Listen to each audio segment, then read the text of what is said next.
গর্ভবতী অবস্থায় যদি হাতে মেহেদি দেয় তাহলে কি বাচ্চার শরীরে দাগ পড়ে? একটু জানাবেন। গোসল করার পর পরে উজু করার প্রয়োজনীয়তা আছে কিনা? প্রচন্ড গরমের কারণে যদি ঢিলা গেঞ্জি পরিধান করি তাহলেও কি আল্লাহ লানত বর্ষিত হবে? 3 পিস পরে নামাজ পড়ি, পা দেখা যায়, মোজা পরে নামাজ পড়লে কি হবে? গোপন অঙ্গে হাত লাগলে উজু ঢাকে কিনা? ছোট বালতি থেকে পানি না ঢেলে পানির মধ্যে হাত দিয়ে উজু করা যাবে কিনা? নখপালিশ লাগিয়ে নামাজ পড়লে নামাজ হবে কিনা? কারো থেকে ঋণ নিলে যার থেকে ঋণ নিয়েছি ওই ব্যক্তিকে পরবর্তীতে খুঁজে না পেলে করণীয় কি? হাত পায়ের নখ কাটার পর তাকে মাটির ভিতর গাড়তে হবে? হাসিবুল হোসেন জানতে চেয়েছেন গোসল করার পর পুরনো উজু করার প্রয়োজনীয়তা আছে কিনা? না, গোসল যদি সুন্নাহ সম্মত করে থাকেন আলাদা উজু করার কোনো প্রয়োজন নাই। 2 হাত কবজি ধুয়ে কুলি করে নাকে পানি দিয়ে মুখ ধুয়ে হাত ধুয়ে মাথা মাসে করে তারপরে গোসল শেষ করে আসার পা ধুয়ে চলে আসবেন। এভাবে গোসল করলে আপনার আলাদা করে আর গোসল করার কোনো প্রয়োজন নেই। উজুতে আপনার গোসলের শুরুতে উজুর নিয়ত হয়ে যাচ্ছে। এস আলম আপনি আইডি থেকে জানতে চেয়েছেন গোপন অঙ্গে হাত লাগলে উজু ঢাকে কিনা? আমাদের দেশে উলামায়ে কেরামের মতে বাহানাই মতে উলামায়ে কেরামের মতে গোপন অঙ্গে হাত লাগলে উজু ভাঙবে না। তবে আরবিন স্কলার সৌদি উলামায়ে কেরাম তাদের মতে গোপন অঙ্গে হাত লাগলে উজু ভেঙে যাবে, যেহেতু আপনার একটা হাদিস রয়েছে যে মান মাসসা যাকারাহু ফালিয়াতাওয়াদ্দা। এজন্য তারা হাত লাগলে বলতে কাপড়ের উপর দিয়ে নয়, সরাসরি যদি কেউ গোপন স্পর্শ করে তারা ওটাকে ওযু ভঙ্গের কারণ হিসাবে উল্লেখ করেন। অতএব সেই জায়গা থেকে এটা ওযু ভঙ্গের কারণ তাদের মতে, আমাদের উলামায়ে মতে এটি ওযু ভঙ্গের কারণ না। এমনি আমজাদ হোসেন জানতে চেয়েছেন হাত পায়ের নখ কাটার পর তাকে মাটির ভিতর গাড়তে হবে? যেহেতু এটা মানুষের শরীরের অংশ, ময়লা আবর্জনা ফেলার জায়গায় না ফেলে এটাকে কোনো মাটিতে দাফন করলে সেটা উত্তম ভালো কাজ, কিন্তু এটি ফরজ ওয়াজিবের মতো কোনো কাজ নয় যেটা না করলে গুনাহ হবে। উচিত করতে পারলে ভালো হয়। ফারজানা রহমান শারমিন জানতে চেয়েছেন প্রচন্ড গরমের কারণে যদি ঢিলা গেঞ্জি পরিধান করি তাহলেও কি আল্লাহ লানত বর্ষিত হবে? বোন ফারজানা, যদি বাসা বাড়িতে আপনি পড়েন তাহলে তো আল্লাহ লানত বর্ষিত হওয়ার কোনো প্রশ্নই ওঠে না। যদি গায়ে আমার সামনে এসে পড়ে না যান, আপনি বাসায় পড়ার পর উপর দিয়ে পাতলা না পরে নেন যাতে আপনার সৌন্দর্য প্রকাশিত না হয় গায়ের ভাড়ামদের সাথে। এরকম যদি চলেন তাহলে কোনো অসুবিধা নেই বাসা বাড়িতে। আর বাসা বাড়ির বাইরে যদি আপনি যান তাহলে সেক্ষেত্রে বোরকার নিচে যদি আপনি এ ধরনের পোশাক পরেন কোনো অসুবিধা নেই ইনশাআল্লাহ বিদিনিল্লাহ। অর্থাৎ আপনার পর্দা বাইরে যখন যাবেন পর্দা মেনটেন করতে হবে। গরম এর কষ্ট যত বেশি জাহান্নামের গরমের কষ্ট তার চাইতে অনেক বেশি। অতএব পর্দা লঙ্ঘন যেন না হয়, পরপুরুষের সামনে যাতে আপনার পর্দা লঙ্ঘিত না হয় সে বিষয়ে আপনি খেয়াল করবেন। এছাড়া বাকি অবস্থাতে আপনি করতে পারেন। এমনি ইফতিখার শুভ আপনি জানতে চেয়েছেন নখপালিশ লাগিয়ে নামাজ পড়লে নামাজ হবে কিনা? নখপালিশ লাগিয়ে যদি আপনি ওযু করেন তাহলে ওযু হবে না, আর ওযু না হলে নামাজ হবে না। অতএব বলতে পারেন নখপালিশ লাগিয়ে ওযু করে নামাজ পড়লে নামাজ হবে না। কিন্তু যদি ওযু অবস্থায় নখপালিশ লাগিয়ে আপনি নামাজ পড়েন ওযু অবস্থায় তাহলে ওই নামাজটা হবে। পরবর্তীতে আবার যখন নামাজের সময় হবে বা ওযু ভাঙবে তখন আপনাকে নখপালিশ রিমুভ করে তারপর ওযু করতে হবে, অন্যথায় এটি জায়েজ হবে না। মা বোনরা মাসিকের দিনগুলোতে নেল পালিশ ইউজ করতে পারেন, কোনো অসুবিধা নেই, যেহেতু তখন নামাজের অপশন তাদের নেই। কিন্তু পরবর্তীতে আবার নামাজ যখন শুরু হবে তার আগে তাদেরকে সেটি রিমুভ করে নিয়ে তারপর উজু করে নামাজ পড়তে হবে। কারজাই এর দিকে আপনি জানতে চেয়েছেন কারো থেকে ঋণ নিলে যার থেকে ঋণ নিয়েছি ওই ব্যক্তিকে পরবর্তীতে খুঁজে না পেলে করণীয় কি? যদি কোনোভাবে খুঁজে পাওয়া না যায় এবং আশাও ছেড়ে দেন তাহলে সেক্ষেত্রে সেই ঋণের টাকা আপনি যে কোনো গরিব মানুষকে, অসহায় মানুষকে আপনি দান করে দিবেন বা কল্যাণ খাতে দান করে দিবেন ওই ব্যক্তির তরফ থেকে, প্রাপকের তরফ থেকে, তাই আপনি দায়মুক্ত হবেন ইনশাআল্লাহ। মোহাম্মদ আরাফাত ইসলাম জানতেছেন ডান হাতে খাবার গ্রহণের সময় প্রয়োজনে কি বাম হাতে পানি পান করা যাবে?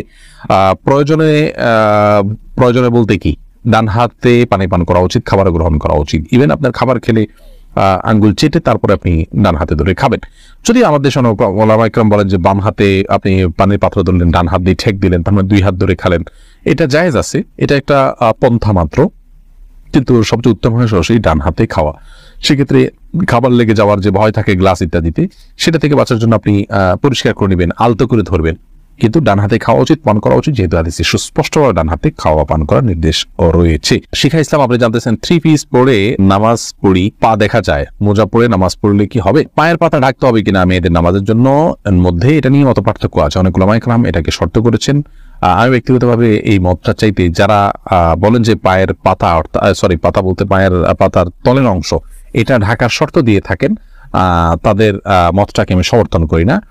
পাতার উপরের অংশ, যেটা পাতার উপরের অংশ সেটা ঢাকতে হবে কিনা অনেক ওলামায়ে কেরাম বলেছেন সেটা ঢাকতে হবে, অনেকে বলেছেন শুধু গিরার নিচ পর্যন্ত থাকলেই হবে কাপড়, পাতা না ঢাকলেও চলবে।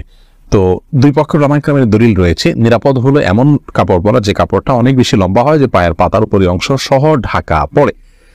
তলা ঢাকার জন্য, মোজা পরার জন্য আলাদা করে কষ্ট করা বা কসরত করা এটা আবশ্যক নয় ইনশাআল্লাহ বিদিনিল্লাহ। নামাজ হয়ে যাবে যদি কেউ মোজা না পড়ে। ফারজানা সুলতান, আপনি জানতেছেন কিবলার দিকে পা দিয়ে শোয়া যাবে কিনা। কিবলার দিকে পা দিয়ে শোয়ার ব্যাপারে কোনো হাদিসই নিষেধাজ্ঞা সরাসরি নেই।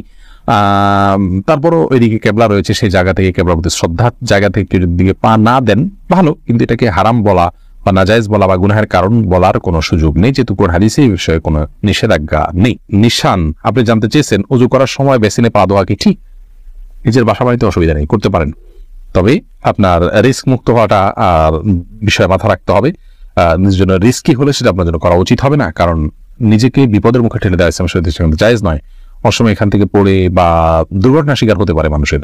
যদি সেরকম না হয়, আপনি আশপাশে কিছু ধরে করতে পারেন, তাহলে এটা জায়েজ আছে। কিন্তু পাবলিক প্লেসে বা বাইরে এরকমটি করা অনুচিত, যেহেতু এটা দৃষ্টিকটু। অন্য ধরনের মানুষরা আছে যারা এই বেসিন ব্যবহার করবে, তারা দেখে হয়তো ইসলাম সম্পর্কে বাজে ধারণা নিবে বা তাদের হক নষ্ট হতে পারে বা আশপাশে পানি পড়ে ভিজে যাবে, জায়গাগুলো নষ্ট হবে।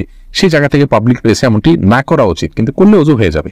ফারিয়া এনামুল, আপনি জানতে চেয়েছেন ছোট বালতি থেকে পানি না ঢেলে পানির মধ্যে হাত দিয়ে ওযু করা যাবে কি না? যাবে। হাত দিয়ে কোষ করে উঠিয়ে আগে হাত ধোবেন 3 বার, এরপরে আবার আপনি কোট দিয়ে স্বাভাবিকভাবে ওযু করতে পারেন, কোনো অসুবিধা নেই। নবী সাল্লাল্লাহু আলাইহি ওয়াসাল্লাম এই পদ্ধতিতে ওযু করেছেন। আনাবিয়া বাহার নুসরাত, আপনি জানতে চেয়েছেন নামাজের ভিতর বারবার থুতু ফেললে কি নামাজ ভেঙে যাবে?